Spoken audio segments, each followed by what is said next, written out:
Hello, Living Environment fans. It's Friday. You knew that because I was playing the song.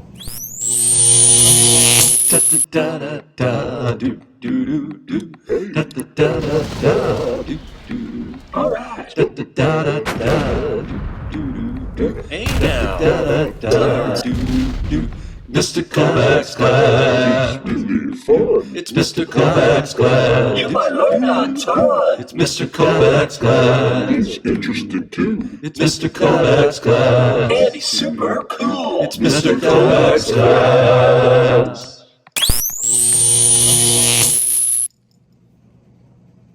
Now, it is Friday, but I'd be remiss if I didn't bring up the fact that yesterday during 8th period, 7 young test tubes perished during lab. Luckily for them, they were in the heat of lab battle, so they will go to Valhalla. But I think it's important that we have a moment of silence to recognize the test tubes that have served our lab so well.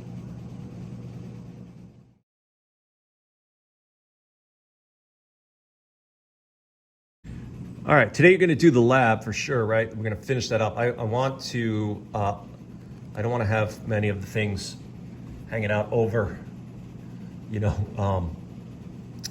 over the weekend. But what I want to do before you do that is, what am I doing? Oh yeah, let's just make sure, we'll take a few minutes to organize our folder. So you remember, you have a living environment folder where you have labs and notes. If you go to the classwork, anything that's listed as notes, right? The documents that go there, like this PDF, or sometimes it was like a Google Doc. Those documents you need to move into your notes folder. I think you can do that fairly just by opening it up and then doing probably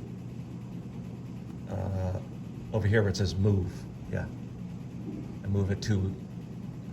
Okay, so check that. And then for labs, the labs, again, it's any documents. You can go down to labs past due. So like Monster Bug Wars was not a document, but Worms was, right? Scientific Method WebQuest was. So all of these variables lab was. So all of these, just make sure you've saved them in your labs folder.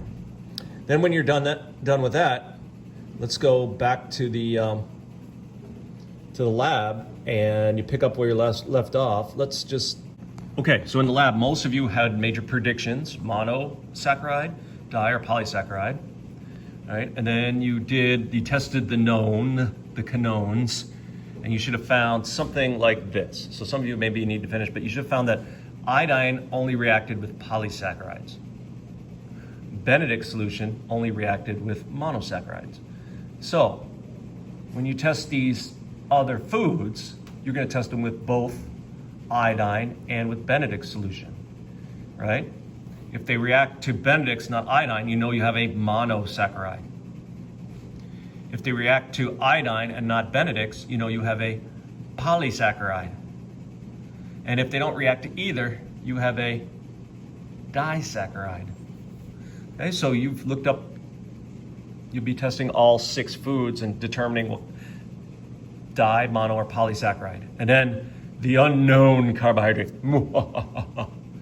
I'm gonna give you an unknown carbohydrate. You're gonna tell me what kind of carbohydrate it is, and then we'll have a little contest to see who can guess